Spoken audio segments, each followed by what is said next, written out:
There are over 500,000 elected officials in the United States, meaning that at least 1 out of every 1,000 American adults serves in an elected position.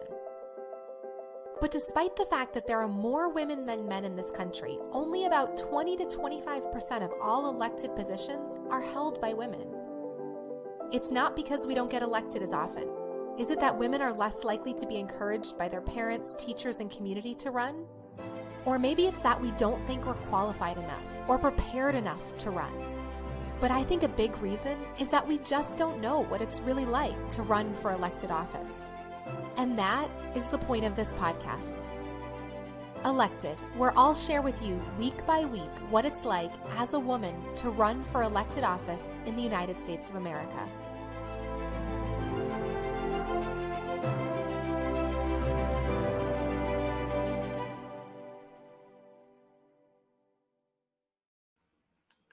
Well, hello, everyone. Welcome to our live recording of the Elected podcast. I am Meg Wheeler, the Democratic candidate for the Massachusetts State Senate in the Plymouth and Norfolk District.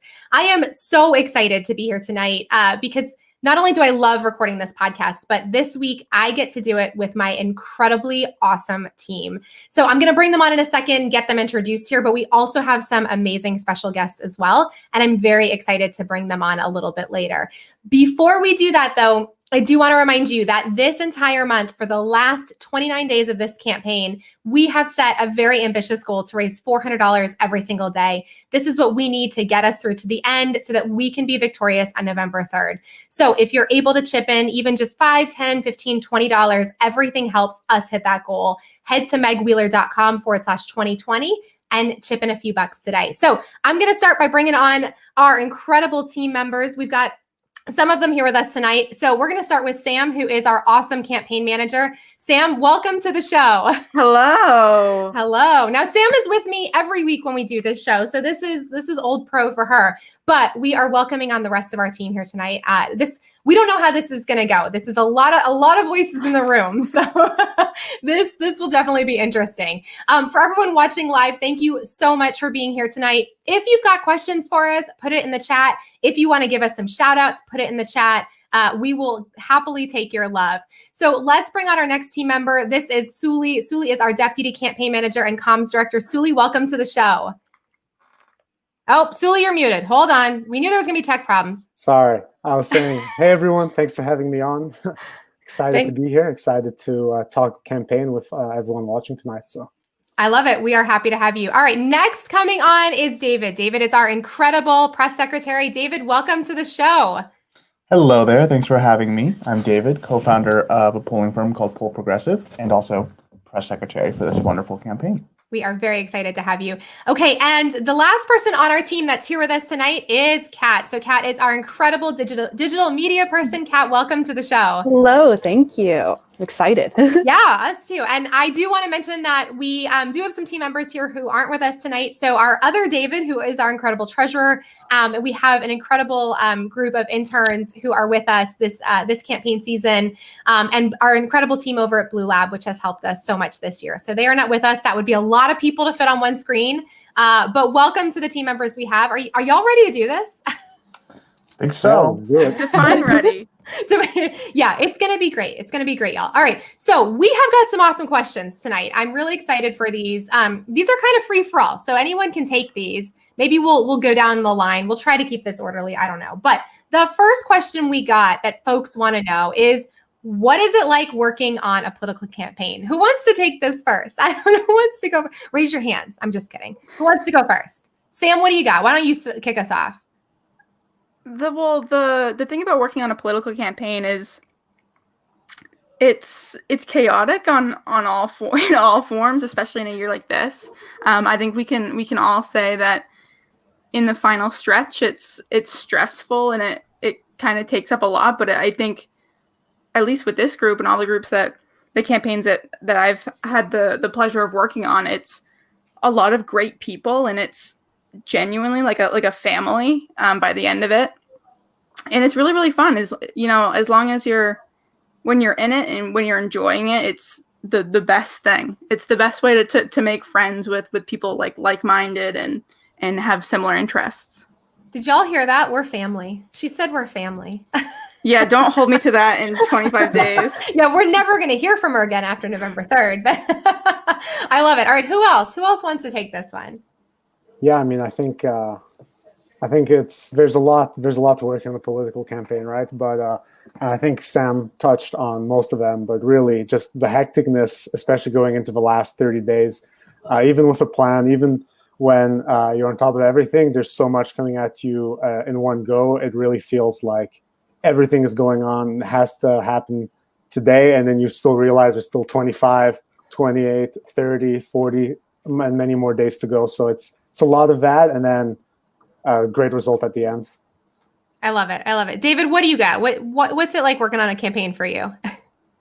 Well, I love campaigns, but the main reason I love them is because they're so elastic in they are what you make of them. So, with a job on a campaign, if you have a good enough reason for why an idea of yours should be put into practice, it'll probably be done if you have a good campaign team. And I think that's really cool because campaigns are just awesome laboratories of ideas and testing out theories. And that's one of my favorite things to do is kind of propose an idea, explain why it'd be good. And if it gets chosen, then you get to actually work through your idea and see it play out in real time, which I think is one of the coolest parts. I love that. I love that. All right, Kat, last but not least. I mean, yeah, just a little bit of what everyone else said. Lots of hectic stuff, but also a whole lot of fun. And then, just everyone working towards the same common goal is a great way to bond with each other. Like Sam said, I think I've met almost all of my friends working or volunteering on political campaigns. So yeah, definitely a bonding experience with people who otherwise you might not have met. So that's cool. I love it. I love it. So, okay. So overall, good experience, no pressure. Yeah. Yeah, definitely. Good experience. Good experience. Okay. So someone actually had asked, what made you decide to run? So I guess that one is probably just for me at this point. So I'll go ahead and take that one. Let's see if I can pat myself on the screen here. So, I decided to run for a variety of reasons, but the biggest one really was because I felt as though there were a lot of big issues that weren't being addressed. And I thought that with my background and my passion and, my ideas that I could really make a difference. And I know maybe that sounds a little cheesy, but I think that, that's the reason why a lot of people run. And, I envision a better future for our community. And I'm really just excited to make that happen. So I don't know. That's for me why I decided to run. Here's a no pressure question. Why did y'all decide to get involved in this campaign? What was it about this campaign that got you excited? No one speaks. I guess I'll start first since I was the first one to kind of jump on. I think for me it was a couple of things. I got connected with Meg through a mutual connection of ours and someone who I had a lot of trust in. So to have this person kind of come up to me and go to Meg and say, this might be a match. Sometimes that doesn't work, but in this case it did. So I think we both kind of trusted that person. Yeah. And thank you if you're watching. She knows who she is. She knows who she is. And we're very thankful for her, obviously. But yeah, I think kind of jumping on here was trusting that person and getting to know Meg initially. And I think it was something that, you find a candidate worth fighting for and someone you want to see hold public office. And I think that's really the groundwork of it is if you believe in your candidate, you'll go to war basically. I don't know if it was like that for anyone else. Yeah. No, I mean, so I had the interesting experience of coming into the campaign after working on it when I was interning with the Blue Lab. And I have to say, that was a really interesting way to get involved with the campaign because I had the opportunity when I was there to see and work across a variety of different campaigns and really see sort of how it's done. And to Sam's point, of course, first and foremost, you work for somebody that you believe in and somebody whose politics you truly would like to see enacted. And so that was already a great match. And then just getting to know the campaign and getting to see really what surprised me the most was really just how youth-led this campaign is. I mean, I think we've said this before, but Sam, no pressure, but you're the oldest person on our staff. And we're all 1 year out of college, essentially. So I really found that to be like the sort of team I wanted to be involved with and the sort of campaign I wanted to join. I love it. Anyone else? No pressure. I was brought on by Sam. I had been working comms for another campaign, and when we lost that primary, I was like, that's a bummer, but I really want to keep working. And then I'm so involved in primaries, I completely forgot their general elections that happen. And Sam was like, "Would you like to come?" And I researched all about the campaign. I was like, "Oh yeah, man, this is super cool." And obviously, the more I get to know you, the more I believe that. And that's adding on to the previous question. Adding on to the previous question, that's another great thing is you kind of get to know a candidate in a way you almost don't get to know someone else in like quote unquote regular life. Yeah.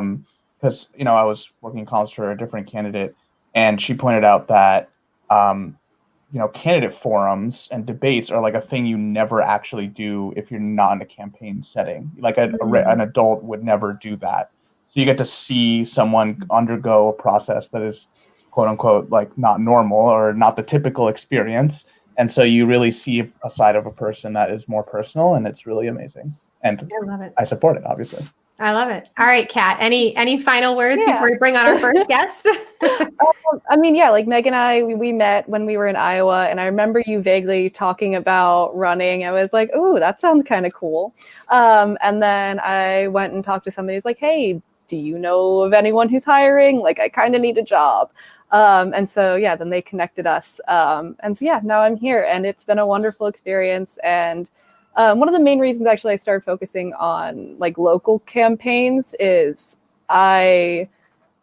when Elizabeth Warren dropped out, I remember she sent like a letter to all of her supporters that said, choose to fight only righteous fights. And I didn't feel super passionately about some of the bigger statewide or presidential campaigns. And so I was like, this is one that I like truly believe is a righteous fight. Here we are. I love that.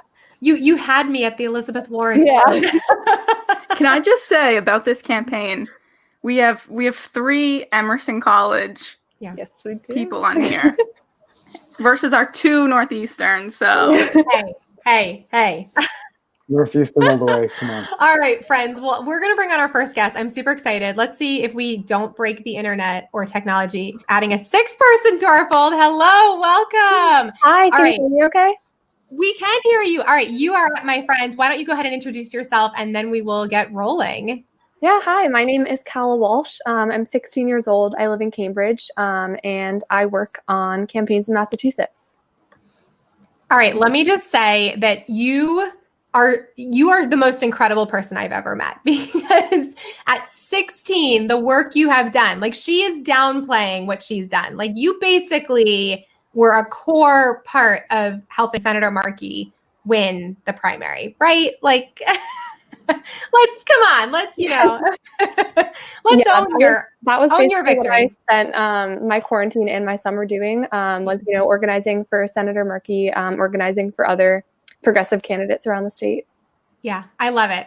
Okay, so we have some questions for you. Some people had asked some questions, which I'm really excited to put to you. And the first is, why did you decide to get involved in politics? Yeah, so I guess I originally just started getting involved by, volunteering on campaigns. The first campaign that I ever knocked doors or made calls for was the Yes on 3 campaign in 2018. That was a ballot question that was reaffirming civil rights for transgender people. And I think I sort of started wanting to get involved just for, myself, because I wanted to feel like I was doing something, rather than just watching the country fall apart in front of me and not feel like I had any control over it. And, knocking on doors, making calls, talking to voters, that was something tangible that I could do that, made me feel like, even if it's something small, I was doing something rather than just sitting back. And then I realized, this is something that I'm actually really passionate about and that I, would want to do with my life working in politics. I love it. And I think, so I'm going to date myself a little bit here, but I'm curious, how much social media has led to people being able to get into politics early. Because when I was 16. I don't really remember like politics or campaigns being a thing that you could do. Like that was for what the adults did. And that just really wasn't something that, I mean, you might start to get to the point where you had like high school Democrats, you had, so maybe that's where you'd start to get involved. But I don't feel like there were as many options. And if there were, then clearly I just didn't do a good job of seeking them out. But that's what I love about you and so many people we follow, on Twitter and in this world, is you all are just so well tapped into what's going on. And I think kicking it off at such an early age is so critical, because truly it's young people that are going to save this world, and you shouldn't have to. But it's, I think you're just the passion that you bring is so critical to this movement. So I think that's very cool. I don't know how everyone else kind of got involved in politics, or what your thoughts are on that. I was going to say that 2018 was like such a radicalizing year in Massachusetts. Like we had like the Yes on 3 campaign. We had Ayanna Presley's race at the same time. We had Nika Lugardo at the same time. And then we watched Democrats fumble against Baker. And so we saw all of that happen at the same time, which was really amazing. And I think that was, I mean, I went into Emerson as a writing major. And then on sophomore year, I was like, writing's fine, but I really love politics. And so I switched over to political communication. At the same time, probably not a coincidence now I look back on it, that all those other amazing campaigns were happening. David, that's really funny, because I also went to Emerson as a writing major, and then I also switched my major to Polycom. Something about it, man. Like at the exact same time. So yeah, that's funny. I love it. Yeah. What about Sam? Sam, how'd you get into politics? What was your first thing? I think I remember exactly like the night of the 2016 election. I think I was in Cambridge at Middle East for a Hillary Clinton party. And it went really south. And I think after there was like the kind of moment where you realize where the election results were going. Yeah. And the next day you're like just so upset. And I think that next semester I took my first law class, and that's where it really started. Yeah. That was it, huh? Yeah. Interesting. Okay. So, all right, let's get to some more questions, because we've got so many good ones. Here's a good one. How can we actually get young people involved in campaigns? Like for people out there who maybe aren't as politically aware, I think we're seeing a lot of young people who are starting to pay attention and realize like these are things that I should care about. What are some of the best ways that young people can get involved? Because it feels intimidating, right? Yeah, I think it totally does. The best advice I give to young people is just to jump into it. You just have to take that first step, and it's going to feel scary. But once you go to your first event, go to your first canvas or phone bank, you're really opened up to a whole new world of other opportunities, and you meet so many cool people. And so it's just about, not being scared, even if sometimes you're going to be the youngest person in the room. Sometimes, you're not going to know anyone where you go. And then I guess as for campaigns who are trying to get young people involved, I think it's all about fighting for young people. A lot of campaigns have asked us, how did we win the youth vote for Ed Markey? And a lot of people are confused, how this old guy ended up winning the election with the support of so many young people. But it's really because he supported the policies we care about, especially on like climate, gun violence, racial injustice. He had the right stances on those issues, and that's why we supported him. And then the campaign really prioritized, doing targeted outreach to youth, finding us where we are, and, going on the social media platforms we use, talking to us in language that we understand, and making like material and campaign activities accessible played a really huge role. Well, and I think too, at least what I've seen a lot is political campaigns almost disregard young people's opinions. Like, oh, they're young. What do they know? Right. And that's so frustrating, because so much of what's going on right now is affecting young people very significantly. And let's be honest, you think about something like the climate. I mean, that's going to affect, your generation so much more than mine or, my parents. And so these are issues that really have an incredible impact on people who are young and old. And I don't think a lot of campaigns do a good job of recognizing that. So I'm glad you're speaking up about it. I'm going to go off of that real quick, just for on the campaign side of thing, what campaigns can do to really bring young people to the forefront is to hire them and pay them. A lot of the times for these 16-year-olds, if you want them to be, if you have the financial capacity to do so, pay them $15 an hour. Really support them, because I think bringing them to the forefront is treating them like workers, because that's what they are, not exploiting that work, and really making them a part of the team. Because I think once they're involved in that, and once they realize that, you can do this for a job and you can, support yourself in it, I think that's huge. Yeah, I would just add on to that a lot of campaigns use young people as labor to like make thousands of calls, stuff like that, and don't actually give them anything in return. But I think that young people have so much important insight, even if we haven't worked 10 campaign cycles. We have so much insight, on the social media platforms we use since we've grown up in the digital age, and on so many different issues. And we can really end up playing a role in campaigns, and have so much input that, older people wouldn't have. I love that. And Kat, you're the youngest on our campaign, right? Yes, I am. I'm all right, 19, so I feel like you need to chime in here. Okay. Yeah, I mean, I'm still in college. So, I mean, I think, how do young people get involved? I think so many times young people don't get involved because they don't know how.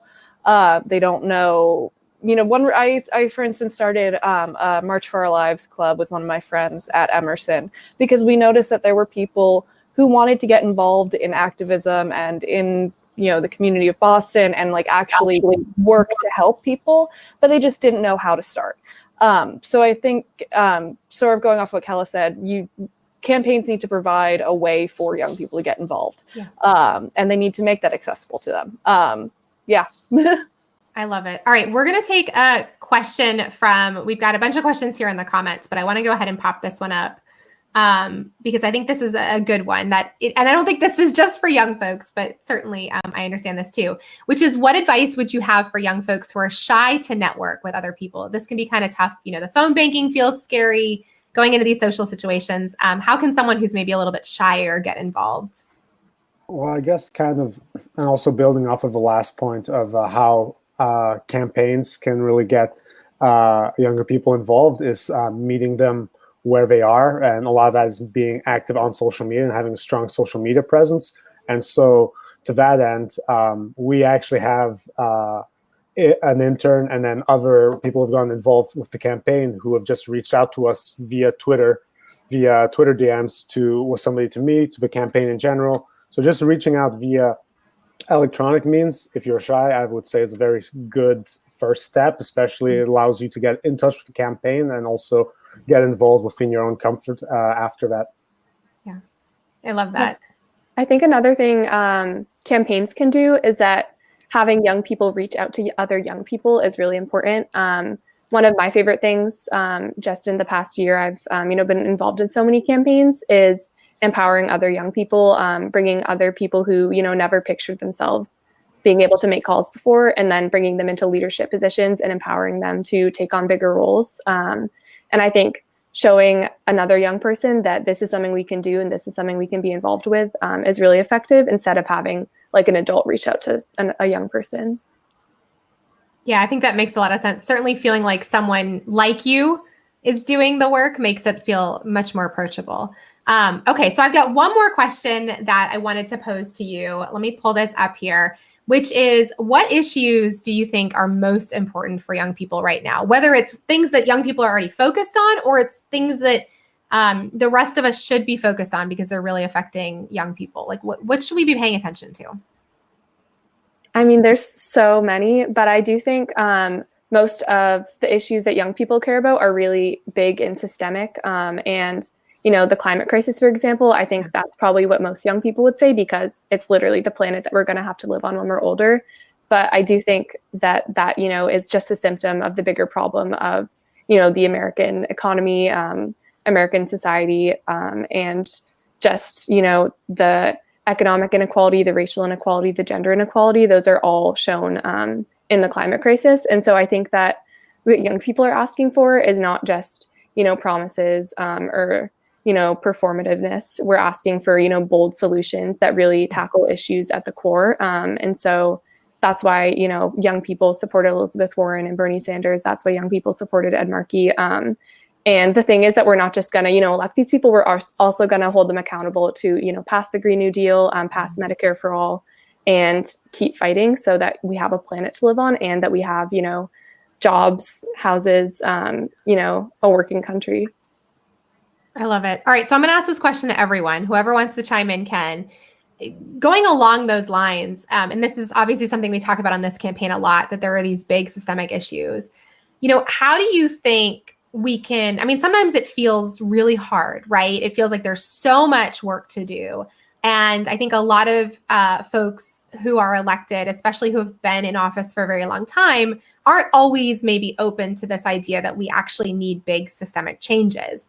So how do you feel like we can continue to push forward and actually seek the change or achieve the change that we seek without kind of losing hope or without burning out? And what's sort of the best way for us to attack that? Well, I'll just say that one of the reasons I love campaigns so much is that for me, it's more about that just winning votes and winning an election. It's about building community, building relationships, and creating lasting progressive infrastructure in the communities that you organize in. So, you need to create a movement in order to win that lasts longer than just one election cycle.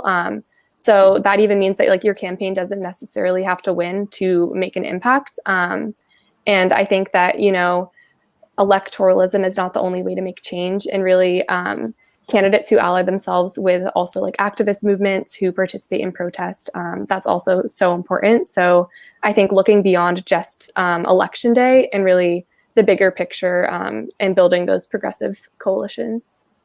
I love it. Anyone else? I would say also to that end, we're seeing an increasing amount of policy-driven campaigns, and that also plays a big role just in terms of how we've seen the conversation shift on so many issues from 2016 to 2020 and without quote unquote electoral results, but just all the ideas that Bernie Sanders has put forth since 2016 have been so strong. So those sorts of campaigns really also we're seeing an increasing impact just by putting those policy proposals out there. Love it. Anyone else? No pressure. Everyone's tired. It's been a long day. I don't think I can top it. Oh, all right. That's fair. I know we've got some good answers here. All right. Cal, thank you so much for being here. We are so inspired by you. You are incredible. You are truly a gift to everyone who's doing this work, because you are just such an inspiration. So, and we're delighted that you joined us here tonight. We're delighted that you joined us on the podcast. And we're just really grateful to have you in our world and to have been able to share this conversation with us. So thank you. Keep doing the work you're doing. Know that you've got 5 friends here who support you. We've got 27 days. Sam always tells me the number. 26. No. We've got this. So thank you so much for coming on. We really appreciate it. Yeah, thank you so much for having me. All right, team. So we are going to bring on our next guest in just a few minutes, but we've got some questions, or do we have some? I don't even know if I have questions for the team. While I think about that, let's take a break to talk about the fact that we still have this fundraising goal. Let's pull this off here. Hold on. We still have this fundraising goal, $400 a day for the last 29 days of the campaign. We have hit this goal for the first 3 days. In fact, we've exceeded it for the first 3 days. We are trying to hit it for tomorrow. Actually, we're already working on tomorrow's goal. I think we're just about, let me do my math here. We're $265 away from hitting tomorrow's goal. So if you are watching, head to megwheeler.com/2020, chip in $5, $20, whatever you can give. $265 away from hitting tomorrow's goal. We would be so incredibly grateful. We are a small but mighty grassroots campaign. We are up against a well-funded Republican incumbent, and every dollar really does help. So again, head to megwheeler.com/2020. All right, we are going to bring out our next guest in just a few minutes. Before we do that, do y'all have any questions? I'm putting you on the spot.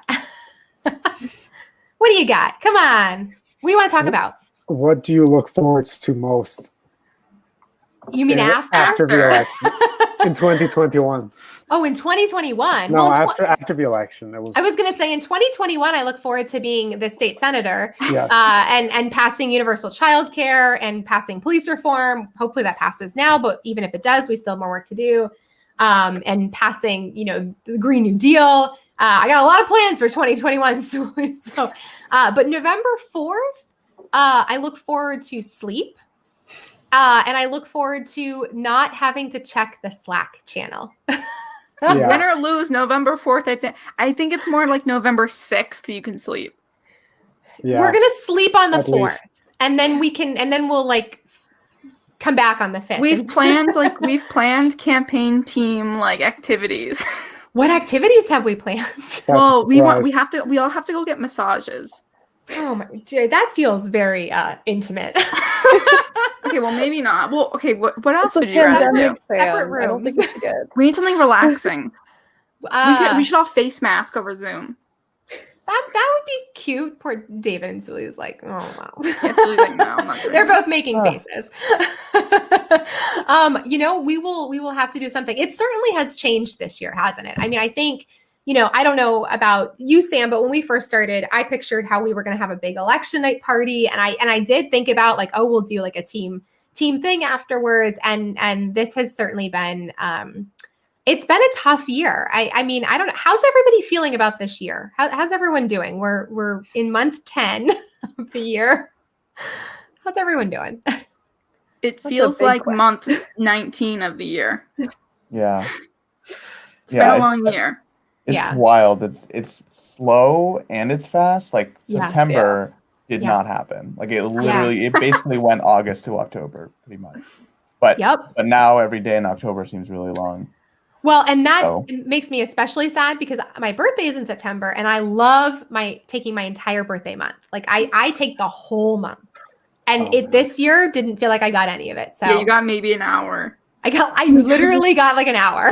That's not true. You celebrated it with the campaign. Come on. I did, and that was a lot of fun. But it was The greatest also gift there exhausting. is. Well, that's true. I got to raise money on my birthday, which was great. Which, by the way, megwheeler.com/2020. Head on over there. Help us hit our goal. You know what? We had our guest and we just lost our guest. So hopefully he comes right back. I was literally just about to bring him on and I just saw he popped off. So hopefully he comes back. We have to talk until he comes back, basically, is the moral of this story. Let's look at, we've got some bunch of questions in the comments. So hold on. There was a good one a ways back. Oh, here's a good one from Mark. In a presidential election year, when we have such a polarizing president, how do you get voters to focus on a local legislative race here in Mass? That's the hard. question, isn't it? Yeah, if you know, Yeah. Mark, tell Give us. the answer. No, Definitely difficult. it's you have to do a couple things that, in my experience, you kind of have to convince people that there's a problem in Massachusetts first, which is unfortunate. That for a lot of people in Massachusetts, they're well, we have the Democratic supermajority, we have a Republican who's nice, so whatever, man, I'll just focus on flipping Kentucky.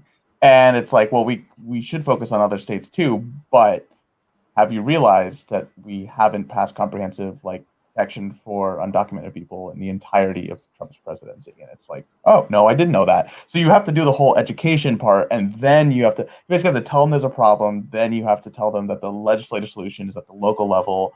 Yeah. So it's a whole thing. But I think that one of the beauties of local politics is that it's not as polarizing as the presidency. When you phone, you can tell a difference immediately when you phone bank for a Senate campaign or a presidential campaign, and when you phone bank for a municipal campaign. You'll get the occasional person for municipal who's Democrat or Republican, and then they'll hang up. But usually people want to hear your ideas because they're more open to it. Yeah. And that's really an amazing thing. So the polarization that we see at the national level doesn't 100% translate to the local level. So there's good and there's bad. I was a little disappointed there was no screaming and yelling at my debate. I mean, I was really, after the presidential, I was I'm ready. No.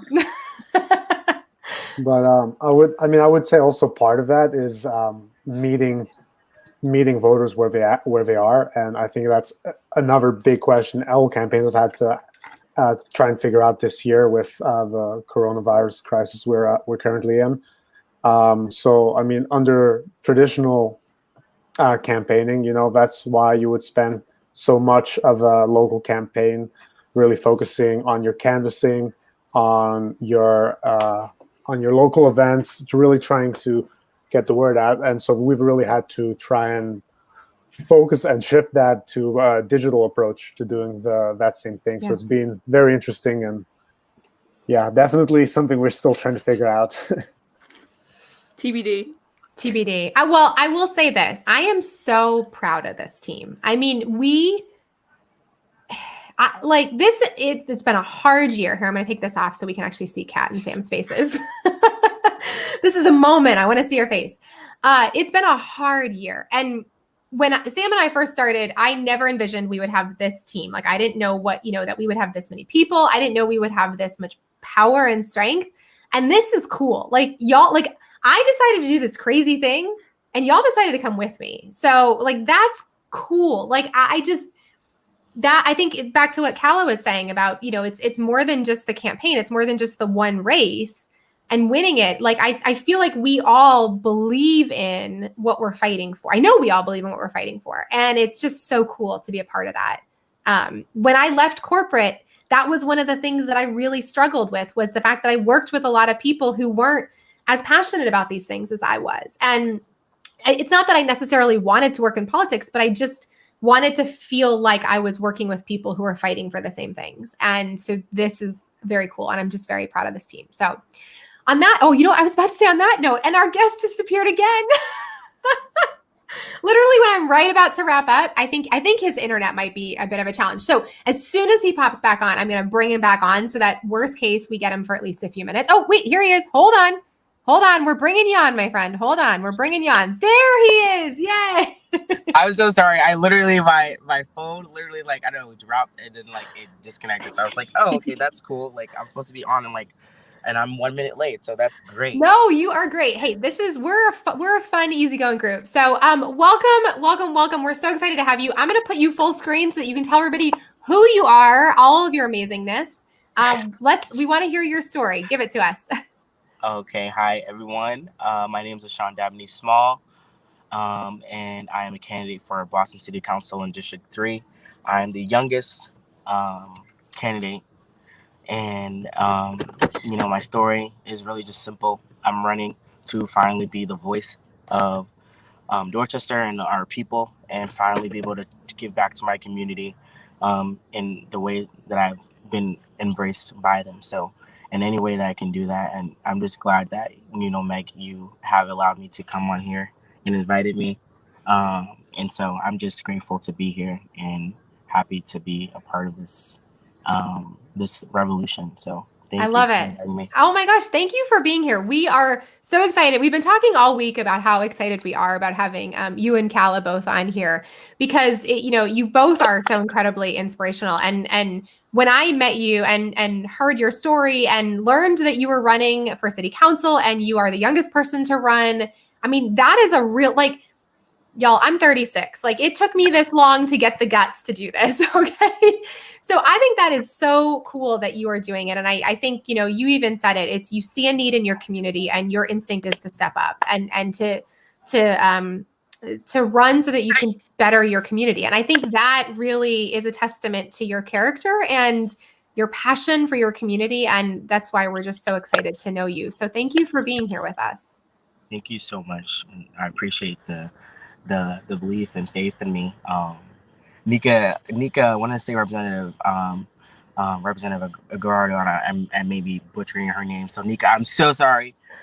She had retweeted a tweet that I tweeted about her, and she, said to me, "You inspired me," and I was just like, "Wow!" Like, yeah. I never knew that, a little young kid like me, doing things I'm doing and just trying to be so transparent, honest about my upbringing, and just letting people know that we're going through a lot, and that we are in this fight together. Yeah. I love it. All right. We're going to dive into some questions. And actually, I see a really good question in the comments I want to bring on because I think this is, I've got some questions over here that have been submitted in advance, but this is a good one to kick it off with. And this question, Ashawn, this is straight to you, is what is the best part about being a millennial or young person running for office? Millennial, young person running for office. I think, I don't see a lot of people, they're surprised when they've seen me around, or they see me around. They're like, "Oh, you're that kid," And I was like, "No, I'm the young man that's doing what they do for the community." And I see that there is a need. You know, there are many young people that have started national organizations based off problems that are happening in their community that they're facing, and that there's crises, different crises, like the mental health crisis, the opioid crisis, mental health issues. And so when you see young millennials or Generation Z um, population starting these wonderful organizations, for example, our March for Our Lives was started by, although a sad tragedy, but was started by youth. And since then, for a very long time, almost, I don't know what I could say, maybe several years, um, there have been a constant outreach of youth speaking out on issues, and speaking about what matters to them most, and speaking about how they can better their economy as not only citizens, but as individuals and human beings. And so I think in that, it also speaks to um, knowing that there is a problem, addressing it, no matter what age you are, because at the end of the day, I believe that a lot of things get done, and that's why I believe, Ed Markey, I worked really closely with Ed Markey in his campaign. I did a lot of volunteering and phone banking for him, and what I can say is the youth do have power. And we know we may not be able to vote. I mean, I can vote now, but 2 years ago, from 3-4 years ago, I could not do that. And so I speak to people and I let them know that each and every day that you're able to speak about something, and someone, you can get your point across, and someone understands you, that is a moment that you finally were able to successfully be heard. And that's all that the millennials and many other Generation Z um, our generations are doing.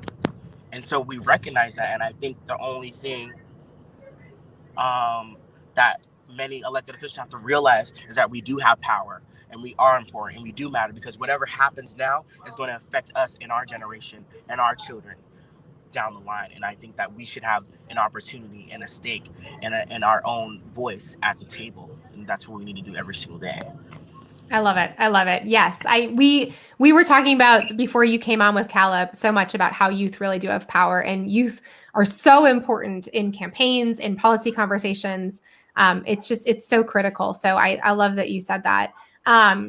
Okay. So next question, we're going to go to the flip side. What's the toughest part about campaigning? What have you found the most challenging about campaigning? It has to be it. So, I had recently faced a troll on Twitter. I don't know if anybody knows who Turtle Boy is. Oh yeah. So recently, 2 weeks ago, there was a march. Well, there was a rally, and I spoke at it, and instantly, I don't know, someone said I blew up, and then there was a article made. I was just like, oh, there's another article. Like, that's great. And I started looking at it, and it was titled "Protege Vows to Smash Cars." And I was just like, yeah. So for me, it was more so dissecting myself and taking myself away from social media. So now I don't even have passwords to my Twitter, my Instagram, nothing. Yep. I have to send it to them and tell them my idea, what I want to post, and they'll post it. Good. So now my Twitter, my Instagram, even my Facebook, my own personal Facebook is literally staff managed. Yep.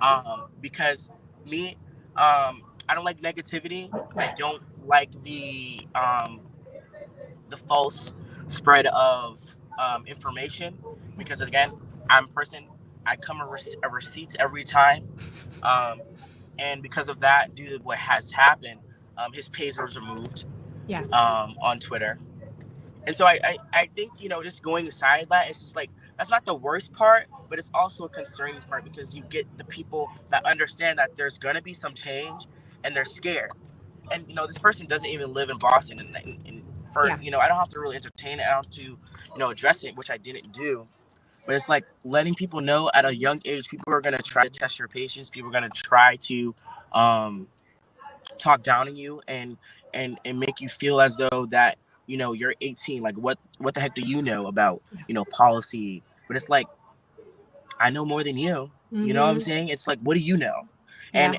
And when it comes to those conversations, we have to be open, and especially the older folks and the boomers have to be open to listening to what the millennials and Generation Z have to say, because we have a lot of great things to say. Yeah. And I think that we, again, Mhm. being open to making sure, and like I said, it coincides with that.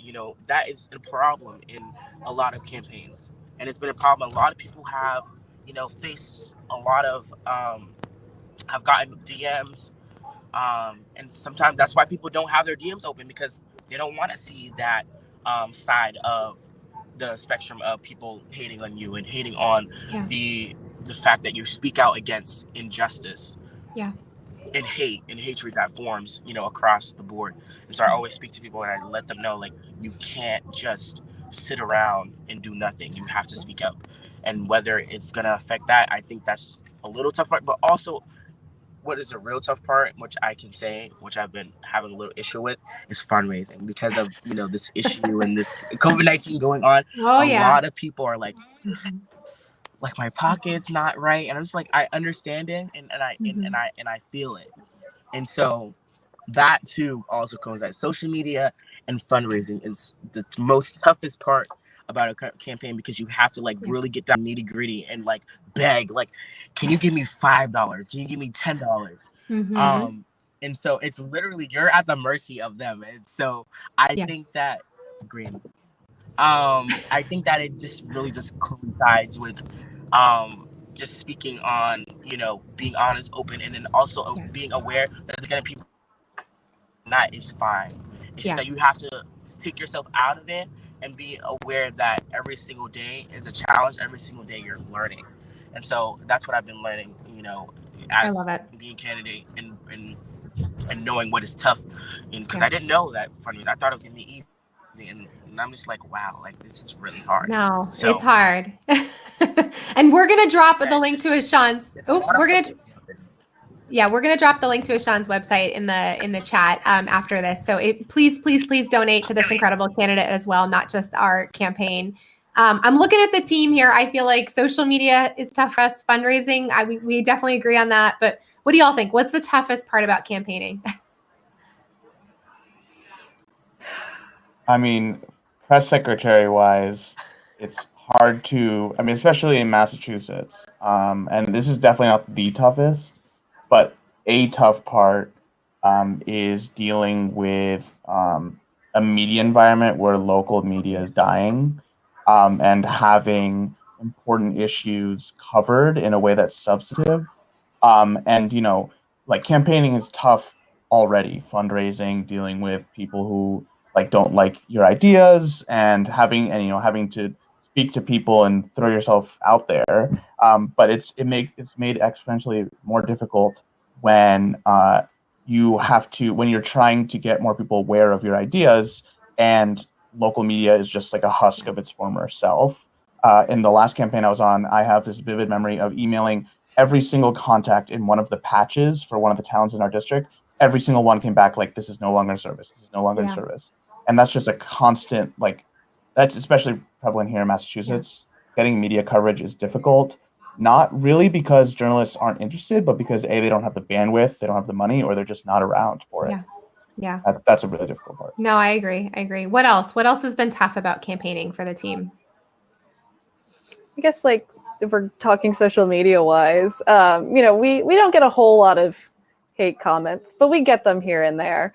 So yeah, that's always not super fun to deal with when somebody sends stuff in the DMs. And but Kat's, also, by the way, Kat's the one that has to deal with them now. So Kat, yeah, thank you don't for send that. them. Thank you for that. Because Sean, I do the same thing. I can't look. It's too much.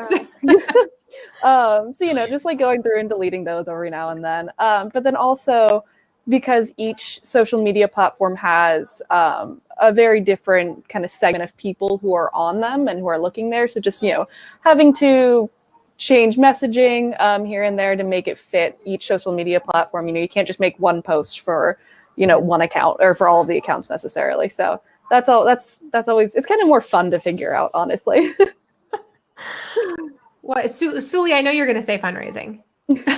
No, I mean, yeah, I mean, that's tough for everyone, right? Like, it's with these current circumstances, it's even tougher. I mean, I think just sort of what we've talked about in general, like making a name for yourself when you're a first-time candidate is one of the toughest things you can do, and then running in the current environment of a global pandemic makes that infinitely harder. And this is a bit of a side note, but Vox recently just did a 3-part series on Netflix about voting, and one of them was talking about the impact of money in races, and they were talking about, especially in more local races and down ballot races, that's really somewhere where you actually do see that, where somebody can come in sort of with Bloomberg sort of putting way too much money into a race to actually have that sort of name recognition impact, which plays a lot of a role in terms of local races. So full circle, really just getting your name and your message out there as a first-time candidate is it's what campaigns are all about. It's definitely a lot. All right. I like a question here. I've got a good question here. I want to, and Sean, you can kick us off with this one. I like this question. Who is your political idol and why? Oh. Or you can skip. We can come back to you. No. It's a really great question, but I have multiple. So, and I'm gonna explain why, because it's not just one person. Okay.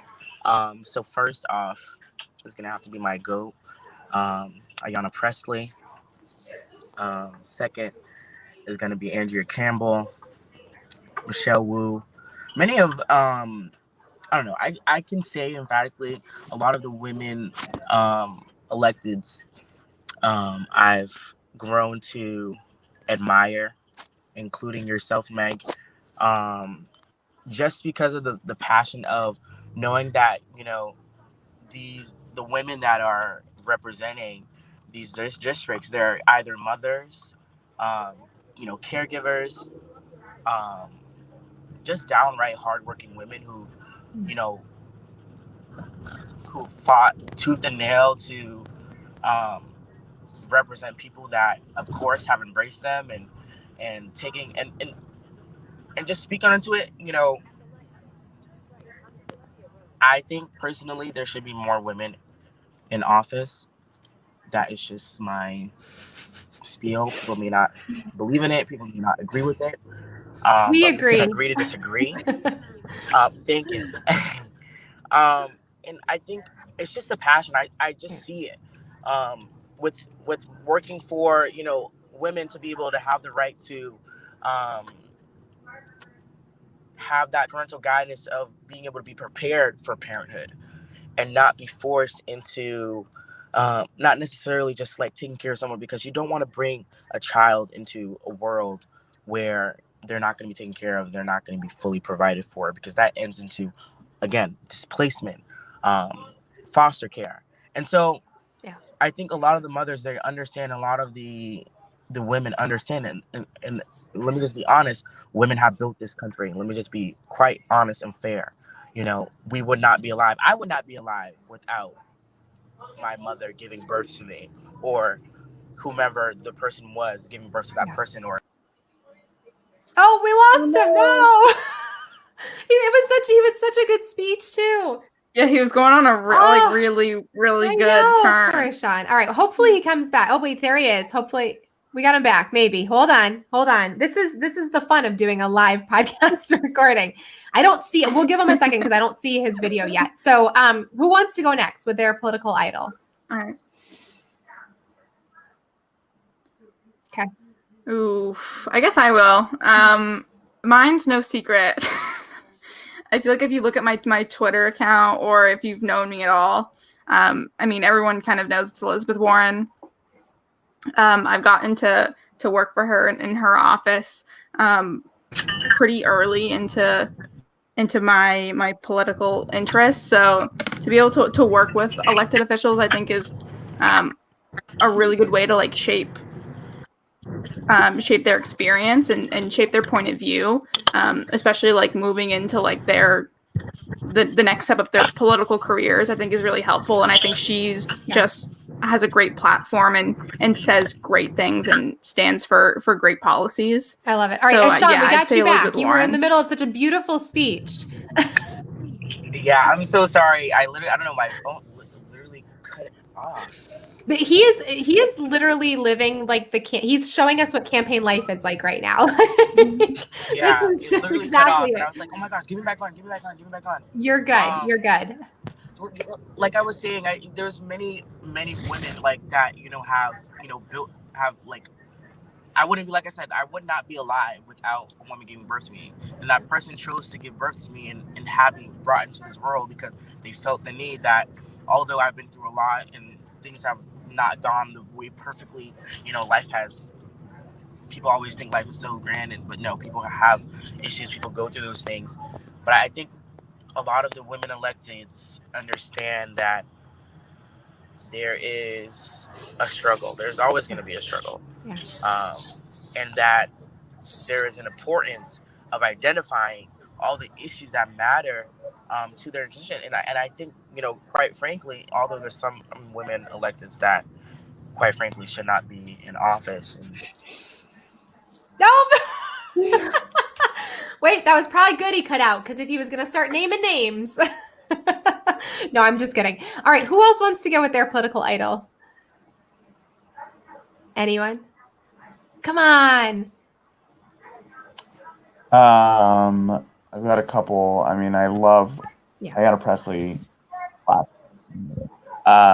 Bernie Sanders, huge for me.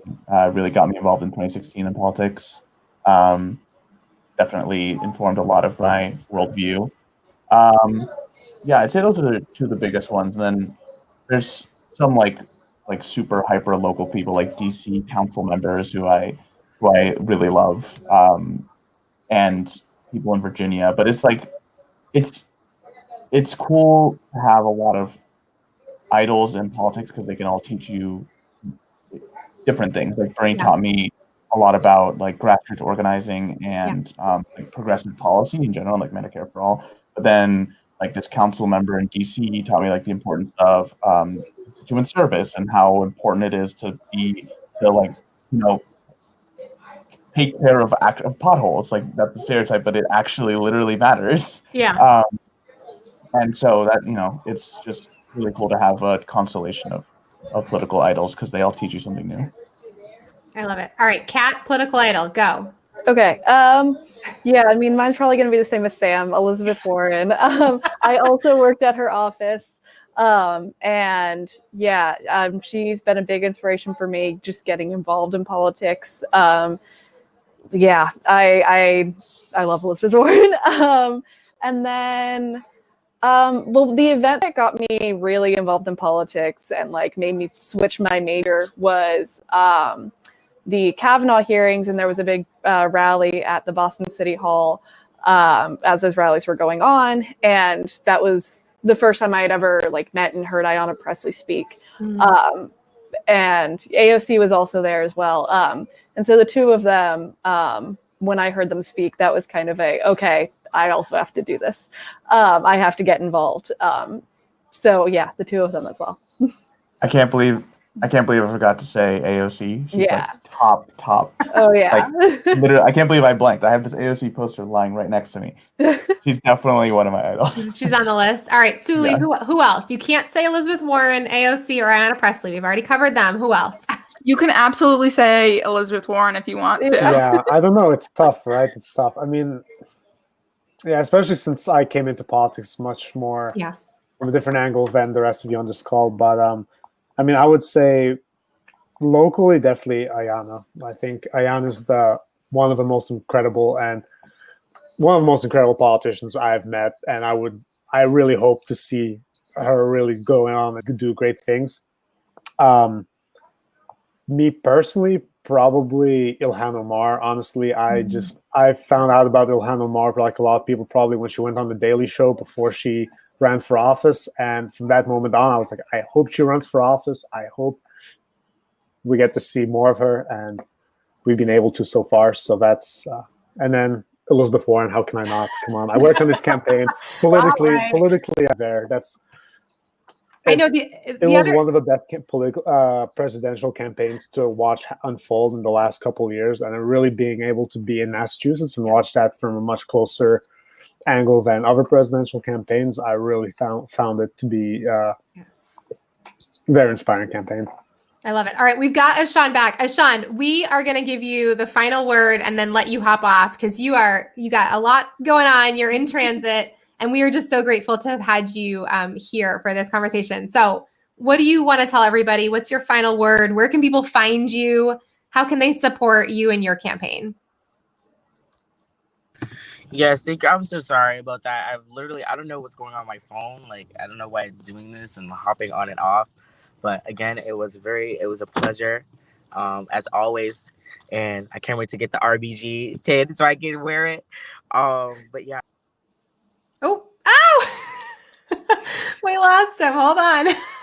Poor Sean. He one of these days he'll get the final word. All right. Well, we are going to get ready to wrap this up. I have to do my political idol. I don't want to forget to do that. I, of course, will say Elizabeth Warren because you know I love her. In fact, I have to laugh, Suli, because the other day I sent Suli a message and I said something about, EW. And he was like, what's EW? And I literally was like, that's it. You're off the campaign.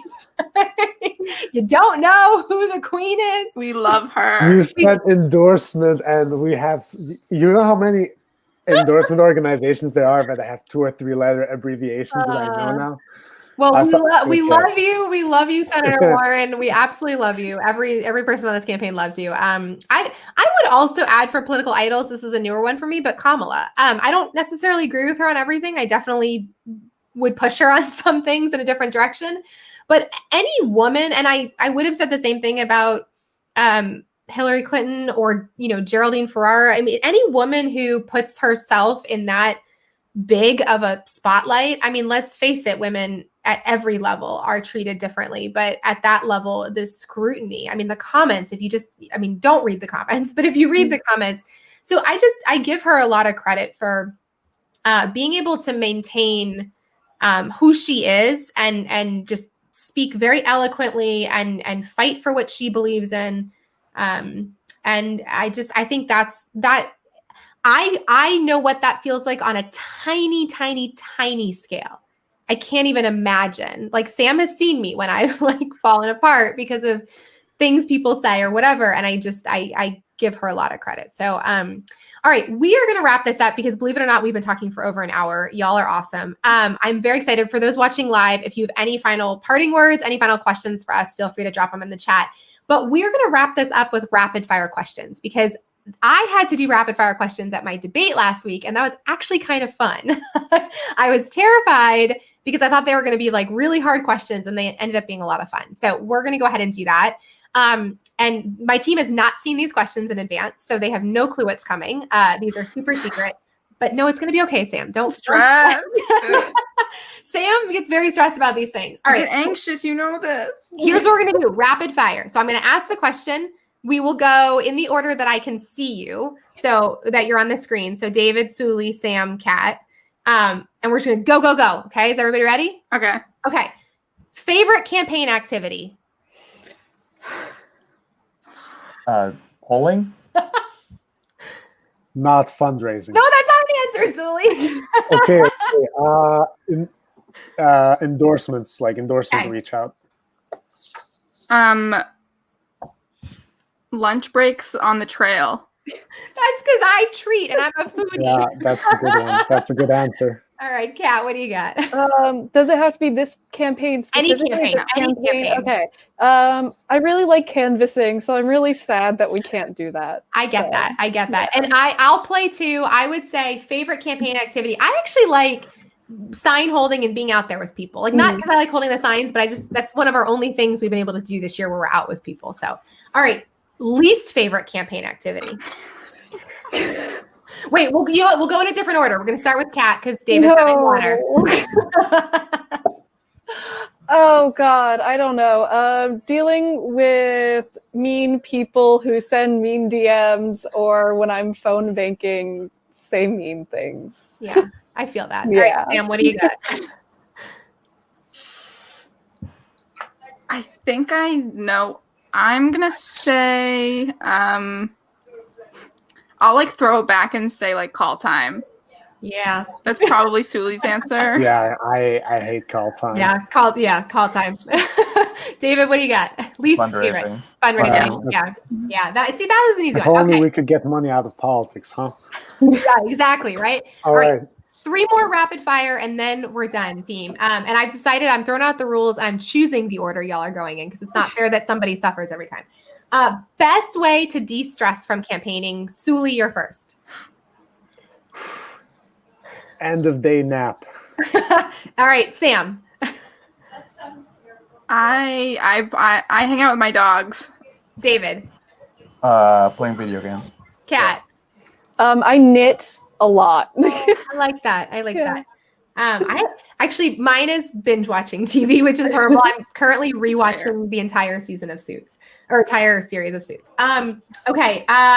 We'll go David, Suli, Sam, Kat on this one. Ranked choice voting, yes or no? Love it. Yes. Suli? Yeah, it's the only way to do it. Absolutely 100% yes. Yes. Wouldn't you ask this question in the debate? Yes, I you was. was. And what did my opponent say? No. Not right now. No. Not right now, because apparently he wants to wait for democracy. I am 100% yes on that one. All right, last one. Then we are going to wrap this thing up. And we're going to go in order of when you joined the campaign. So we're going to start with Sam, then Kat, then Suli, and then David. I was like, I had to think about that for a second. Best word to describe this campaign. Young. It's true.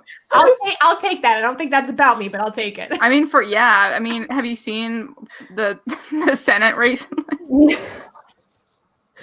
Fair. All right. Have you seen the average age of any elected official at any level of office anywhere in the country? And I actually am the younger of the 2 candidates in this race. I will have, by 1 month. Thank you very much. All right, Kat. Yeah, we have actually. I'm the young one. Kat, one word to describe this campaign. Exciting. All right. Yeah. Suli. Yeah, youth and exciting were both taken already. That's tough.